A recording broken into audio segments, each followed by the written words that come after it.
Simplemente para ya darle la voz al maestro, lo quiero presentar. Él es director ejecutivo de Transparencia Electoral para América Latina, Argentina. Director del portal Noticias Electoral, de Noticias Electorales, conductor y producción de contenidos de Radio UVA, Radio Nacional, docente de la Facultad de Ciencias Políticas de la Universidad de Buenos Aires, licenciado en Ciencias Políticas por la Universidad de Buenos Aires, realizó la especialización en observación electoral en la Universidad de Salamanca y ha participado en N misiones de observación electoral, tanto por la OEA como individualmente asistiendo a las distintas misiones en casi todos los países de Latinoamérica, no los enlisto. Es por mucho un personaje muy conocedor de cómo se han hecho los desarrollos democráticos, los desarrollos políticos en la región, y pues quién mejor que él para hablarnos de estos temas. Muchas gracias, maestro Leandro querido. Lo aplaudimos a Yuri.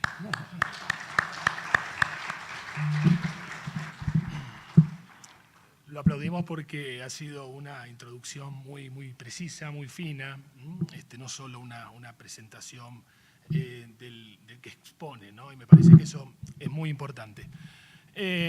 Bueno, en primer lugar quiero agradecer puntualmente porque hemos colaborado en la organización de este evento al Instituto Electoral de la Ciudad de México, al magistrado Yuri Beltrán, por ejemplo, a Bernardo Valle, que han trabajado mucho, a todo el personal del Instituto Electoral, porque, bueno, me parece que ha salido todo muy bien. Venimos de 2 jornadas muy intensas, con mesas súper interesantes, donde se han tratado temas que para mí son de relieve para este momento que atraviesa América Latina. Y además siempre es reconfortante ver un auditorio lleno de personas que tienen interés por mejorar la democracia de su país y obviamente también la democracia de la región, ¿no? Así que vamos a empezar con esta presentación. Advierto signos faciales de cansancio, ¿no?, en el auditorio, por lo tanto voy a tratar de ser lo más rápido posible, aunque tengo varias diapositivas para mostrar. Me gustaría volver, no sé si se puede, al flyer del evento, ¿puede ser? Antes de empezar con la exposición, no sé si esto es posible, porque quiero hacer un ejercicio con ustedes. Vamos a hablar no solo de voto electrónico, vamos a hablar de tecnología aplicada a los procesos electorales, que es un concepto más amplio, ¿no?, que tiene que ver con otro concepto que se llama o denominamos modernización de los procesos electorales, ¿no? Entonces vamos a inscribir la cuestión del voto electrónico, que tiene que ver con un aspecto, es decir, con el instrumento de votación, con lo que pasa en otros pasajes de los procesos electorales que se han tecnificado mucho, ¿no? Me parece que el eje de esta exposición tiene que ver con mostrar lo que está pasando en América Latina, y el signo es la tecnificación de los procesos electorales, no solo en el instrumento de votación, sino en otros aspectos. Y vamos a hablar mucho del cambio que se ha dado en la sociedad. Particularmente yo soy de 1973 y soy testigo privilegiado de los cambios que se han dado desde el punto de vista tecnológico en nuestras sociedades. Yo recuerdo perfectamente lo que costaba hacer una llamada internacional a nuestros parientes que vivían, por ejemplo, en España, ¿no? Digo, eran costosísimas las llamadas, teníamos que marcar una operadora, 3 ceros, 2 ceros, no recuerdo bien, la operadora, la comunicación se caía, se escuchaba mal, era muy cara y lamentablemente no podíamos hablar siempre con nuestros parientes, teníamos que esperar por temas de costo, hablar cada 7 días, cada 15 días. Entonces, este flyer me encanta, pero ¿qué le falta a este flyer? ¿Qué le falta a esas manos? Le pregunto al auditorio. Un celular. Falta un celular, ¿no? Digo, ahí está, estamos todos con el celular. Antes, una conferencia, bueno, generalmente se le prestaba casi atención exclusiva al que hablaba. Hoy hacemos muchas cosas mientras escuchamos al que habla, ¿no? Entonces vamos a hablar un poco de eso. Cómo han cambiado las sociedades y cómo, por lo tanto, ha impactado todo esto en los procesos electorales. Y quiero comentar o hacer una reflexión de algunos temas que he escuchado en estos en estas 2 jornadas intensas. Es verdad lo que marca, por ejemplo, Latino Barómetro, encuestas que dan cuenta del estado de salud de la democracia en la región, y algunos hablan de un año muy malo, ¿no? El último año, el 2018, un año muy malo, caracterizado por ciertos niveles de desafección política, de malestar democrático, sobre todo en los países de la región que tienen democracias en algunos casos en construcción, débiles, con buenas pretensiones, pero a veces las cosas no salen, pero democracias al fin, ¿no? Entonces, por un lado tenemos eso, tenemos a los ciudadanos con cierto malestar por la democracia, y por el otro, ¿qué tenemos? Tenemos algunos experimentos totalitarios, autoritarios en la región, en donde ¿qué reclaman los ciudadanos de esos países? Democracia, ¿no? Y eso a veces tiene que ver con el ser humano, eso de no valorar lo que uno tiene. Entonces, lamentablemente, yo no soy del todo, no soy apocalíptico, no quiero decir optimista, pero me parece que el futuro, el presente no es malo, obviamente es mejorable, y el futuro puede ser una oportunidad para mantener algunos cambios que se han dado en el último tiempo en América Latina, que tienen que ver con cierto crecimiento de las clases medias, con ciertas mejoras en la calidad de vida. Obviamente que eso nunca alcanza y siempre hay que mejorarlo, pero me parece que hay que valorar lo que tenemos y lo que logramos, ¿no? Cuando se evapora la institucionalidad democrática, vienen problemas graves que a veces no es fácil salir de esos problemas, ¿no? Y sobran los ejemplos en este sentido en América Latina. Esta no es una presentación. Ya podemos pasar a la diapositiva. En realidad la paso. A ver. Ahí está. Bien. Esta no es una presentación técnica para no aburrirlos, es más bien informativa. Lo que pretende es darles a conocer cuál es el estado de la cuestión, ¿no? De la incorporación de tecnología en los procesos electorales. La OEA, por ejemplo, que es un organismo regional que trabaja mucho en cuestiones que tienen que ver con promoción democrática y observación electoral, claro, las primeras misiones en 1960 eran más bien protocolares. Cuando había algún conflicto político en un determinado país, aparecía una figura relevante, un expresidente con cierto prestigio, y lo que hacía era acercar posiciones entre los bandos en disputa, ¿no? La idea era bajar un poco la conflictividad. Con el correr del tiempo, el trabajo de la observación electoral se ha profesionalizado mucho, porque tenemos un proceso electoral muy complejo, muy tecnificado, muy sectorizado, y eso requiere un saber profesional importante, ¿no? Entonces, me parece que argumentos que se relacionan, por ejemplo, con el manualismo electoral, porque hay un debate que tiene que ver con la tecnología, que recién se mencionaba en el panel anterior, la tecnología es buena, la tecnología es mala, hay que tener a veces también cuidado con esos discursos, porque hemos notado alguna tendencia autoritaria que empieza a tener una mirada represiva con relación a redes sociales, internet y demás. Y es verdad lo que planteaba recién el magistrado Yuri, que tiene que ver con el tema de discurso de odio que a veces se propaga, que estos temas hay que atenderlos, hay que ver cómo se evitan, pero sin lugar a dudas no puede dejar de valorarse el espacio de internet, de las redes sociales, como un ámbito de democratización. Es decir, si el argumento es porque los mensajes son malos, censuramos las redes, me parece que ese no es el camino, eso es una restricción democrática, y la verdad que la discusión en el espacio público, en el espacio democrático, se ha reactivado, se ha reconfigurado a partir del avance tecnológico y puntualmente de todo lo que tiene que ver con tecnología. Bien, la tecnología ayudó mucho a robustecer los sistemas electorales de la región. Nosotros venimos de la tercera ola democrática, ya por los 80, ¿no? En donde se recupera en gran parte de América Latina la democracia. Y claro, es un proceso paulatino. Primero empiezan a confeccionarse las autoridades electorales, vuelven a funcionar, se proponen algunos objetivos institucionales determinados, y todo ese proceso a larga escala empieza a asumir demandas de todo tipo. Y hoy nos encontramos con una etapa en donde el proceso electoral, a partir de la tecnología, se ha fortalecido en muchos aspectos. le ha dado a los que compiten en los procesos electorales ciertas garantías, ¿no? Esto me parece que es importante mencionar. Pero vamos a ir de a poquito, o en realidad vamos a ir rápido, porque si no, no voy a llegar a terminar con esta exposición, a describir un poco los cambios que recién yo les comentaba. Ahí tienen la placa. Esto tiene que ver puntualmente con acceso a Internet. Según el informe del 2019 de We Are Social Media, en enero de este año, el número de usuarios de Internet a nivel mundial es de 4.388 millones, lo que equivale al 57% de la población mundial, ¿no?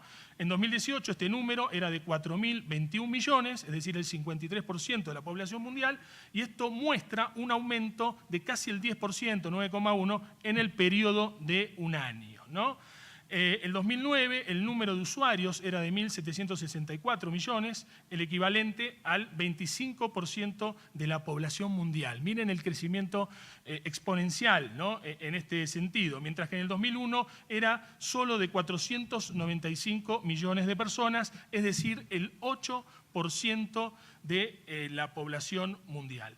Estos son realmente datos me parece muy significativos, y toda la discusión acerca del voto electrónico no puede dejar de enmarcarse en este proceso de cambio global. Por lo tanto, nosotros lo que pretendemos es dar cuenta de cómo estos impactos, que tienen que ver con estos números que presentamos, el impacto tecnológico, justamente reconfigura a un nuevo elector, ¿no? Es decir, las democracias, ¿cuál es el fundamento principal de toda democracia? Es el ciudadano, puntualmente el elector.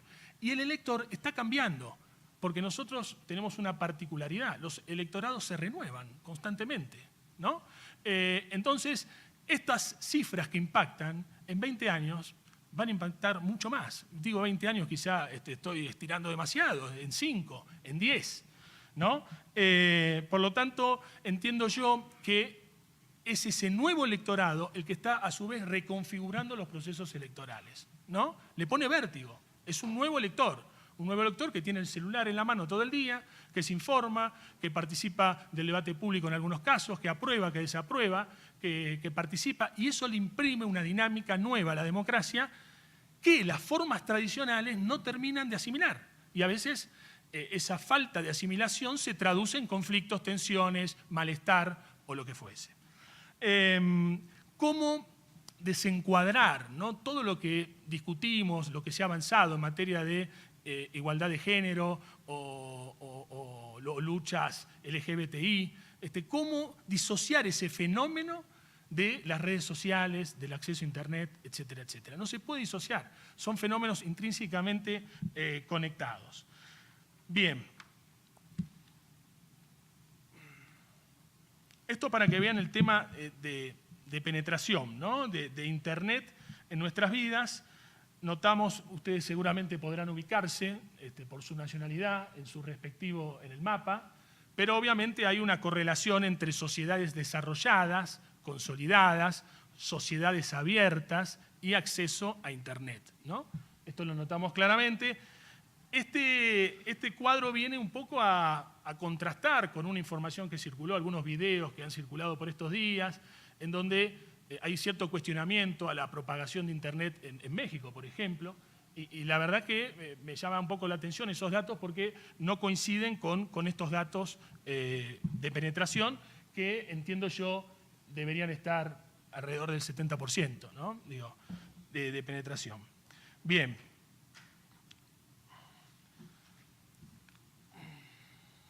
Aquí lo que les planteaba en números, lo planteamos a nivel escala, la diferencia, ¿no? Esto ya en los años más recientes, del 2014 al 2019, estamos hablando de usuarios de Internet, cómo se han pegado algunos saltos significativos. Inclusive uno podría inferir que en esta última parte podría haber cierta estabilización, y sin embargo hay un crecimiento del 9%, ¿no? Estamos hablando de 4.388 millones de personas. Bien. dispositivos inteligentes, ¿no? A principios de los 2000 los dispositivos inteligentes eran muy poco frecuentes, los países que los comercializaban eran Japón y Estados Unidos. Entre el 2011 y el 2012 se comenzaron a fabricar dispositivos inteligentes con pantallas táctiles. En ese periodo, 472 millones de personas adquirieron un dispositivo. De acuerdo con este informe que hemos mencionado, hay 5.112 millones de usuarios únicos de dispositivos móviles, el equivalente al 67% de la población mundial, ¿no? Estamos hablando realmente de números que impactan y que evidentemente están marcando un vértigo, como les decía yo, en las sociedades abiertas, porque todo este fenómeno mucho tiene que ver con las sociedades abiertas, pero particularmente yo tengo a veces cierto interés académico. Hemos presentado un libro hace poco acerca de cómo se vota en Cuba, ¿no? De cómo son las formas de participación en los regímenes totalitarios o autoritarios, ¿no? Y hace poco, por ejemplo, el sábado pasado, hubo una feroz represión en Cuba al colectivo LGTBI que estaba haciendo una marcha, una movilización, y claro, se empezaron a viralizar los videos, ¿no? Imaginen, eso hace 30 años nadie se hubiese enterado, y sin embargo ahora se ha transformado en un escándalo mundial, en un régimen cerrado, ¿no? En donde el acceso a Internet es muy complicado. En Venezuela, por ejemplo, cada vez que habla Guaidó, ¿qué pasa? Se cae Internet. Esto está absolutamente chequeado. Es decir, cada vez que Guaidó emite un mensaje, directamente alguien toca un botón y se apaga todo el sistema. Por eso, por un lado, hay vértigo en las sociedades abiertas, pero ese vértigo también está afectando de algún modo ese nuevo lector con un celular, un celular inteligente, también está haciendo lo suyo en las sociedades cerradas. Recién Beltrán mencionaba el caso de la primavera árabe, que obviamente es un caso muy interesante y muy estudiado, ¿no? Bien. Por lo tanto, lo que notamos que ese elector también lo que quiere es un proceso de simplificación, un proceso que tiene que ver con reducir instancias, tener todo a mano, todo ser prácticamente inmediato, y un poco voy a adelantar, ¿no? Digo, a analizar distintas etapas del proceso, pero no hay ninguna razón importante, y esto lo planteo ahora como para polemizar, para que un escrutinio de mesa dure entre 6 y 8 horas. No puede, no hay. Es decir, hay un nivel de contradicción entre todos estos cambios que estamos percibiendo, que somos parte de ese cambio, y situaciones que se dan en el marco de un proceso electoral. Convengamos que podríamos decir que la etapa más sensible del proceso electoral es justamente cuando se cierran los comicios y se empiezan a contar los votos. ¿Cómo llegan las autoridades electorales a ese momento? Cansados, agotados. Es el momento más importante del proceso electoral. Y llegan las autoridades, lo digo coloquialmente, fusiladas, como decimos en Argentina. Muy cansadas, agotadas. Y tienen por delante 6 horas de trabajo, 7 horas de trabajo. Es algo insólito, que ya no tiene que ver con voto electrónico esto. Esto tiene que ver con ver de qué manera se incorpora tecnología en etapas sensibles del proceso electoral. Bien. Bueno, seguimos con estos datos que los paso ya, los he mencionado.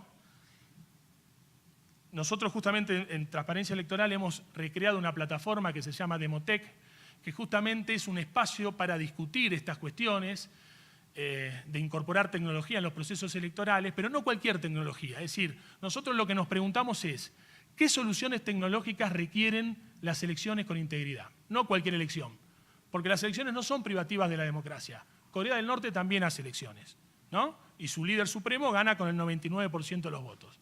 Por lo tanto, no hablamos de cualquier tipo de elección. Las elecciones íntegras. ¿Qué tipo de soluciones tecnológicas estas requieren?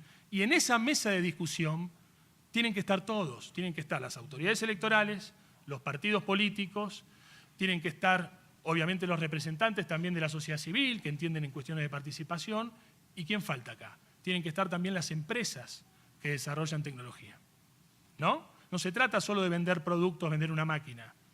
Hay una responsabilidad social empresaria que la tiene cualquier empresa en cualquier rubro. En el ámbito electoral, en donde se definen cuestiones sumamente importantes, en donde son consideradas un bien público, las empresas no deben vender soluciones tecnológicas como si fuesen jabones o un shampoo, ¿no? Es decir, esa mesa tiene que discutir de qué manera se fortalece la democracia incorporando tecnología. Pero necesitamos saber qué tipo de tecnología es la necesaria.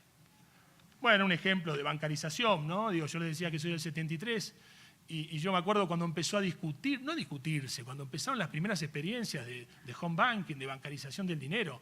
Esto era, quizá alguno recuerde, tenga buena memoria, pero muchos se resistían a esto, ¿no? Digo, ¿cómo vamos a confiar el dinero en cuestiones así, en aplicaciones o lo que fuese? Sin embargo, hoy día, miren los resultados, estamos ante un proceso de bancarización en donde participan prácticamente la mayoría, ¿no? de los ciudadanos.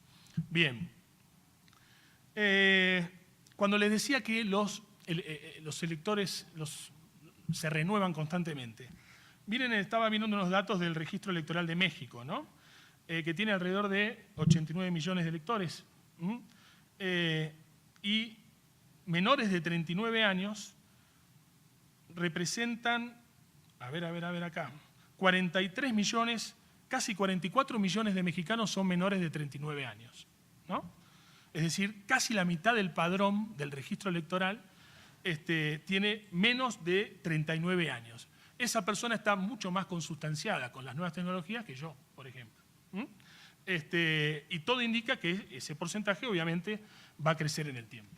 Bien, esto solamente lo traigo para que vean la complejidad de los procesos electorales, ¿no? Por eso simplificarlo a voto electrónico sí, voto electrónico no, me parece que no cuadra. Es decir, aquí aplica la tecnología en cada uno de esos renglones que ustedes ven allí, en cada uno de esos aplica la tecnología.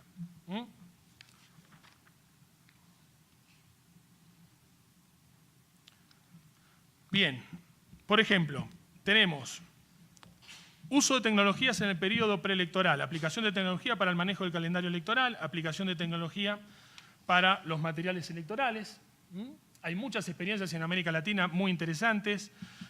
Con transparencia electoral hemos recorrido todo el continente, siguiendo el proceso electoral, y realmente impacta cómo todas las autoridades electorales han incorporado tecnología en estas partes del proceso electoral. Aplicación de tecnología, por ejemplo, en el registro de votantes, en el registro de electores en la web. Yo me acuerdo antes lo complicado que era averiguar si uno estaba en el registro electoral, ¿no? Que los partidos políticos tenían que imprimir todo el padrón electoral, uno tenía que ir a un centro político partidario a averiguar si estaba o no estaba, y ante cualquier problema no había realmente instancias para resolver el problema de modo inmediato. Hoy todo esto es online, ¿no? Aplicación de tecnologías en la delimitación de circunscripciones electorales. Todo esto tiene que ver con georreferenciación. Hay experiencias muy interesantes. Aquí está Flavia, que es también argentina, y conoce Viedma, por ejemplo, allí en Río Negro, en una provincia de nuestro país, que han hecho un trabajo de rezonificación para que los electores voten cerca de su centro de votación. Y estas experiencias que tienen que ver con mucha tecnología, por ejemplo, la consecuencia directa fue la mejora sustancial en la participación, ¿no? Cuando tenían niveles de participación con voto obligatorio del 67%, a partir de estas iniciativas se llega casi al 80%, ¿no? Y esto tiene que ver con soluciones tecnológicas para mejorar la participación electoral. Y por último, aquí, uso de tecnologías en periodo preelectoral, bueno, tecnología en la capacitación para el personal, ¿no? Para los que actúan en el proceso electoral, para las autoridades de mesa, etcétera, etcétera. Y también hay experiencias muy valiosas en inscripción de candidatos, partidos, en todo lo que tiene que ver con rendición de cuentas. Sabemos que el problema del financiamiento indebido de la política es muy grave, pero la tecnología ayudó mucho y ayuda mucho para detectar movimientos dudosos, etcétera, etcétera, ¿no? Bien.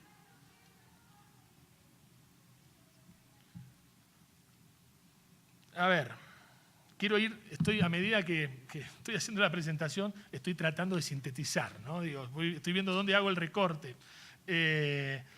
Bueno, a ver aquí.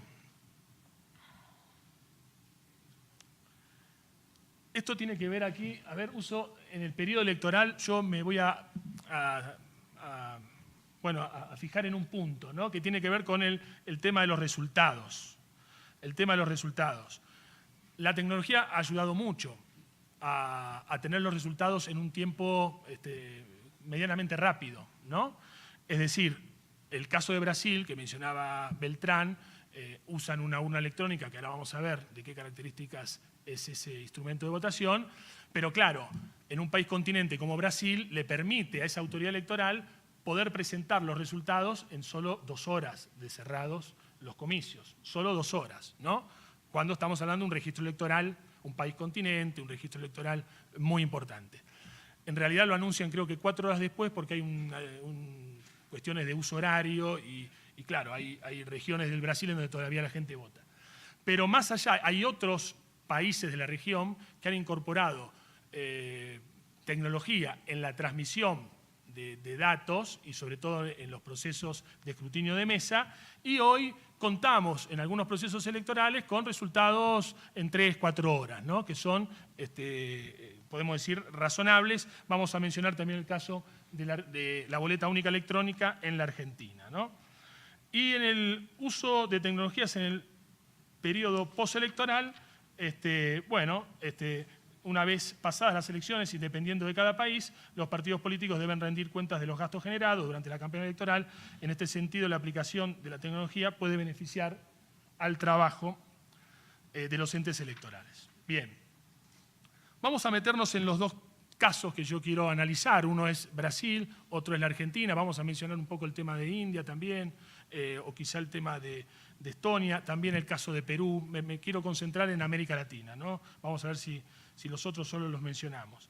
Pero aquí tenemos lo que les comentaba, en Brasil, el modelo de implementación de tecnología en los procesos electorales.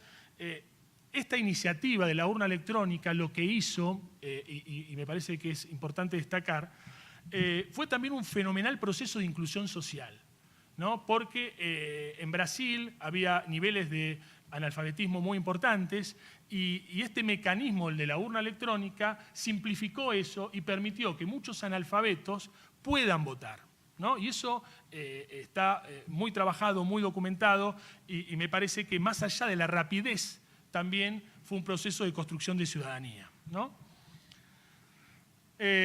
Aquí un poco describe cómo es el proceso, pero lo vamos a ver en un video en algunos segundos nada más. En 1998 empieza a aplicarse la urna electrónica. Brasil tiene, para que ustedes tengan una idea, la enormidad. Estamos en un país inmenso también con muchos electores, por lo tanto no pueden sorprenderse demasiado. Un país de 8.500 kilómetros cuadrados, 208 millones de electores. Y ellos tienen una autoridad central muy legitimada. Es verdad que en el último proceso electoral se ha dado una situación, podemos decir, de cierta deslegitimación, pero es un fenómeno reciente. Hasta la última elección, la autoridad electoral tenía una característica de respaldo ciudadano muy importante, y más que ciudadano, de respaldo de los que competían y compiten en ese proceso electoral, ¿no? Por eso pudo aplicarse de modo tan preciso la urna electrónica, que es, lo vamos a decir con todas las palabras, dentro de lo que es el voto electrónico, podemos decir que es la experiencia o la iniciativa más radical, ¿no? ¿Por qué? Porque es una urna electrónica, como una caja negra, dicen algunos, en donde allí está el registro electoral, ¿no? Digo, contiene información, procesa, registra el voto del elector, lo procesa y lo totaliza. Hace todo esa máquina, ¿no? Entonces, es verdad, lo que dicen muchos, que auditar la urna electrónica no es tarea fácil. Ahora, ¿cómo se ha superado este aspecto? Con una autoridad electoral confiable. Incorporar tecnología en el marco de autoridades electorales con mucho desprestigio, es un problema, no trae demasiadas soluciones. Puede ser que traiga inclusive más problemas, ¿no? Por eso es importante el fortalecimiento institucional, no solo traer la última novedad, sino qué es lo que hacemos para fortalecer la institucionalidad electoral y democrática. Bien, como les decía, se implementó de modo gradual y desde 1998 se han realizado muchas elecciones en Brasil, se han resuelto muchos conflictos políticos sin grandes inconvenientes, ¿no? Es decir, terminada la elección, los candidatos aceptaban los resultados, que esto es en definitiva el bien más preciado, ¿no? Que el candidato que pierde acepte los resultados. Y en Brasil, en líneas generales, se puede decir que esto ocurrió. Cuando hubo algún problema, recuerdo la elección de Aécio Neves contra Dilma, ¿no? En esa elección, Aécio Neves hace algunas denuncias, pero la verdad que eran muy débiles las denuncias, yo recuerdo haberlas visto, y tenían que ver con, bueno, un usuario en Facebook dijo que fue a votar y no pudo marcar su voto, digo, temas, bueno, que no eran muy sólidos desde la base documental, ¿no? Bien, la India, vamos a pasar por alto la India, porque sí lo que voy a decir de la India es que es un caso similar al de Brasil. Un país inmenso también, con muchos habitantes, estamos hablando con 11 millones de funcionarios electorales dispuestos a trabajar, ¿no? Es decir, un proceso electoral que cuenta con 11 millones de funcionarios electorales el día domingo. Estamos hablando de unas máquinas muy rústicas, de 16 botones, bueno, etcétera, etcétera, y un padrón, 935.000 centros de votación. Y claro, la tecnología vino a resolver este caos, ¿no? Recién hablaba con Ana Claudia, que ella es la responsable de transparencia electoral en Brasil, y me decía que antes de la urna electrónica, en las elecciones anteriores, el resultado tardaba entre 2 y 7 días en anunciarse. Entre 2 y 7 días. Y hoy Brasil los tiene a las 2 horas. Es decir, todo ese caos, que puede ser la India, que puede ser Brasil, países inmensos y demás, se han resuelto con una autoridad electoral fuerte, centralizada, en la India la Comisión Electoral, y la implementación en todo el territorio nacional, ¿no?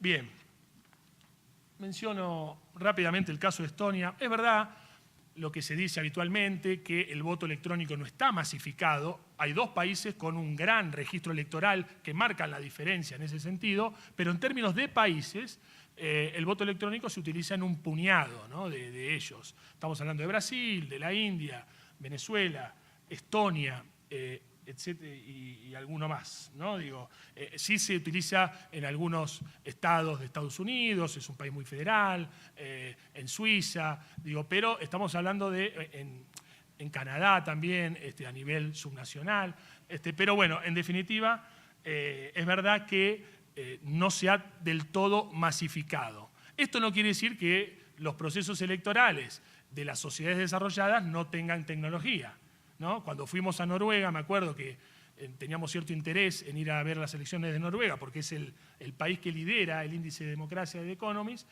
dijimos, bueno, estas son las elecciones más interesantes, las mejores elecciones. Ellos, es verdad que habían tenido una postura en donde no avanzaron con el voto electrónico, pero el proceso electoral de Noruega está altamente tecnificado. Uno llega al centro de votación y tiene tremendas computadoras de última tecnología, sistemas biométricos para identificar la identidad, etcétera, etcétera. Después, es verdad, se vota de modo manual, pero todo lo demás está muy, pero muy tecnificado, ¿no? Bien, Estonia tiene la particularidad, es un país pequeño, no como Brasil y la India, obviamente, solo 560.000 electores, y 250.000 más o menos han optado por el voto por Internet. Estonia tiene un 91% de penetración en Internet y bueno, es un sistema bastante interesante y Estonia también ha hecho una suerte de marca país, ¿no? Digo, y eso que Estonia está bajo presión rusa permanentemente, que siempre Rusia ha quedado estigmatizada, con razón, a veces de interferir en procesos electorales de sociedades abiertas, de democracias estables. Y bueno, y Estonia está haciendo frente, ¿no? Vota por internet, está cerca de Rusia y sin embargo le hace frente a esos problemas. Bien, el caso de Estados Unidos lo paso por alto, no llego, sino aquí ya estamos cerca del límite.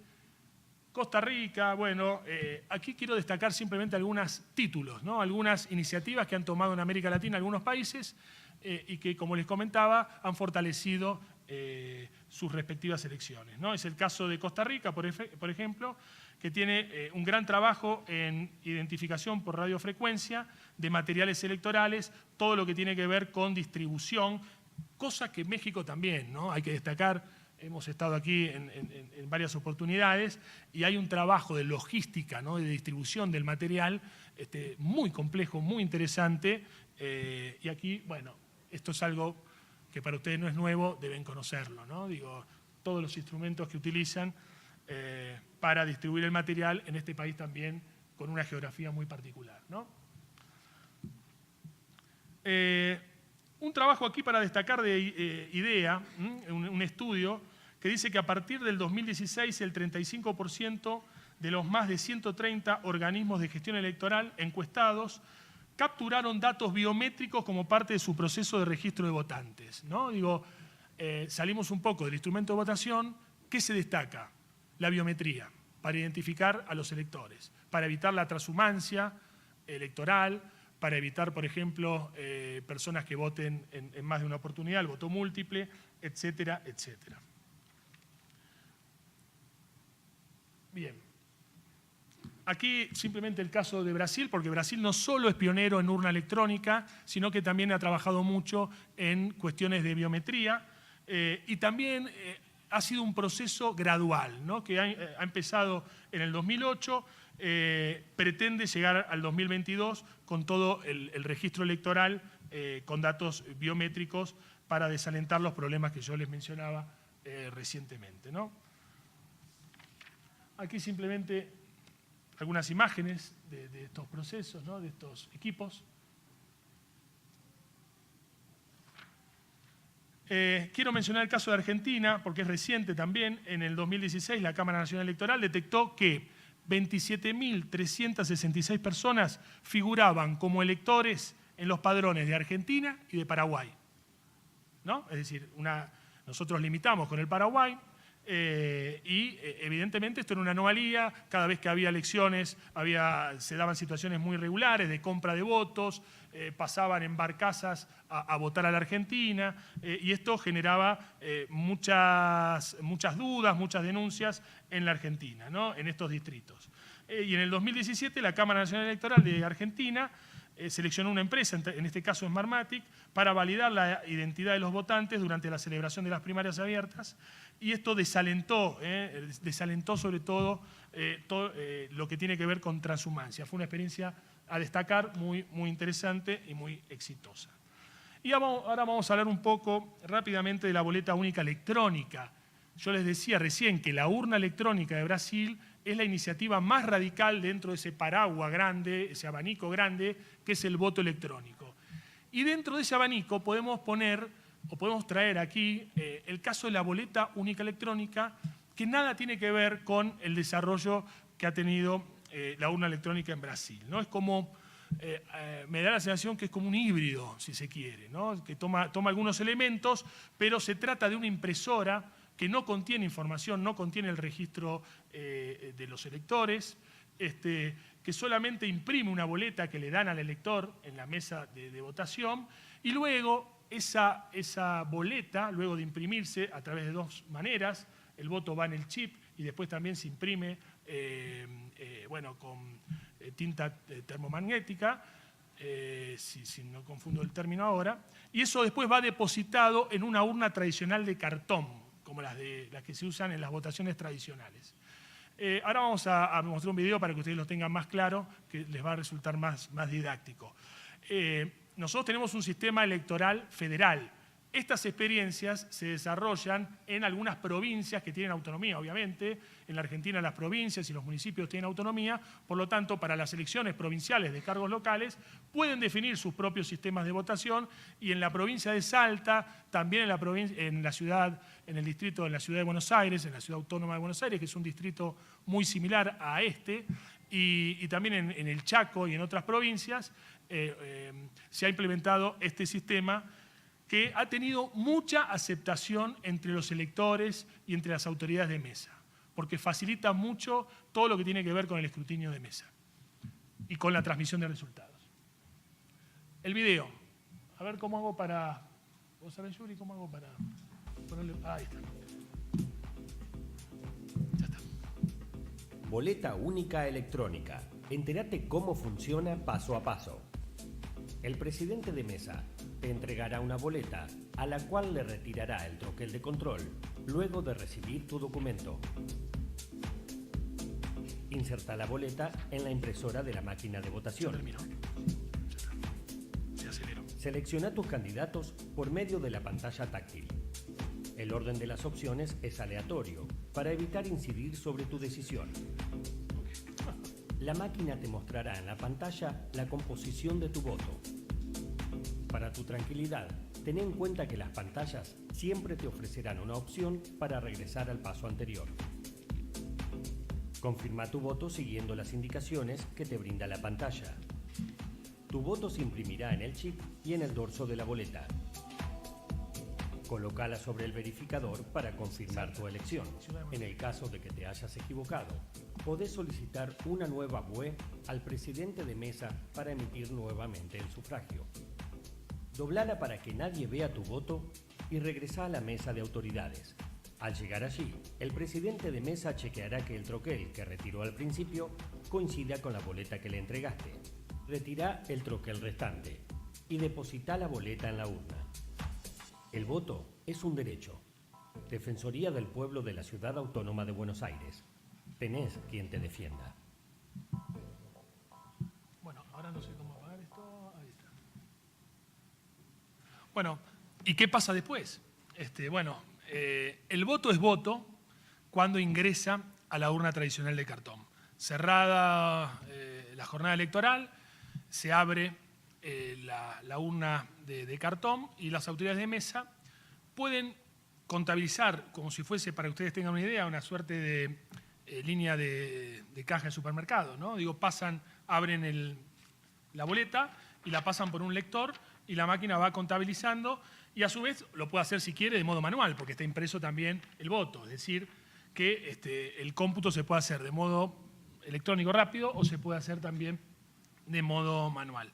En Salta y en la ciudad de Buenos Aires, en 1 hora y media, 2, están todos los resultados, ¿no? Es decir, a las 18 cierran las elecciones y a las 2 horas después las autoridades de mesa ya están en su casa, ¿no?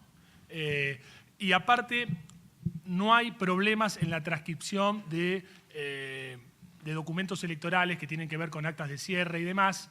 Generalmente todos en el sistema tradicional eso se llena a mano y genera muchos errores, cuando no manipulación.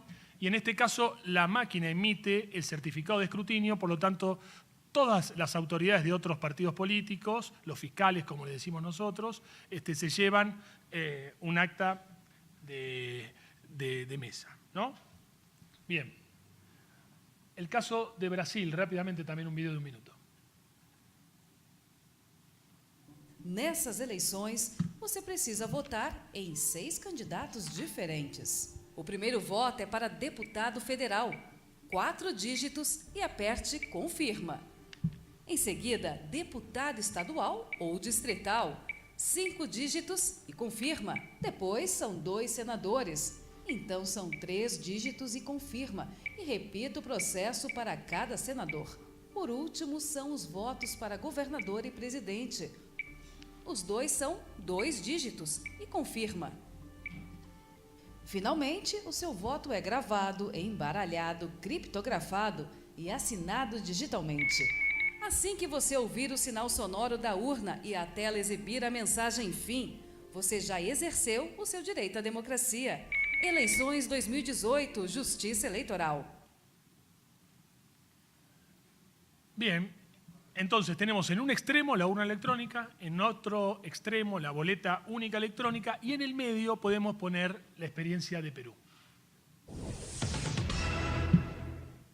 En 21 distritos de Lima y 2 del Callao se implementará el voto electrónico para los comicios del 7 de octubre. Esta es la forma como debe proceder. Yo soy el miembro de mesa.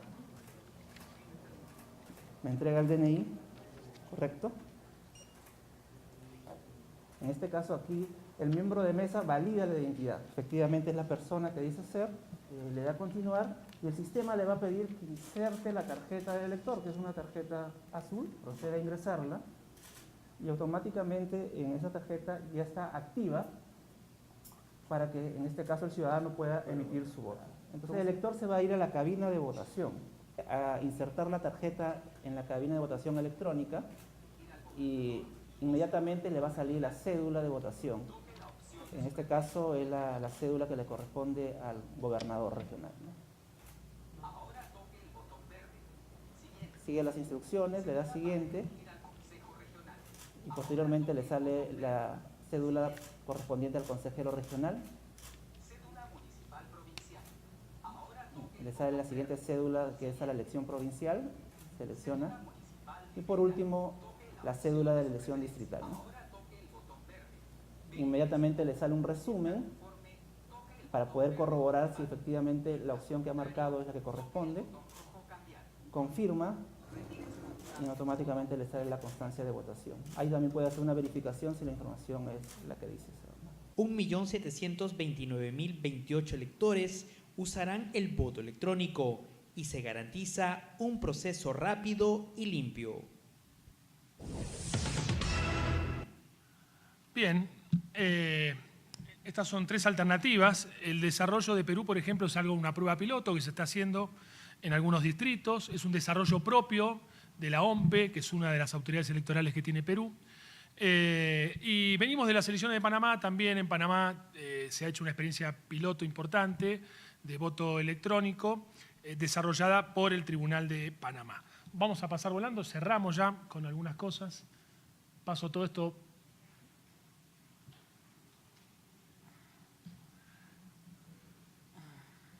Me quedo con esto, un segundo, que me parece que es importante a la hora de evaluar cualquiera de las iniciativas que hemos mencionado.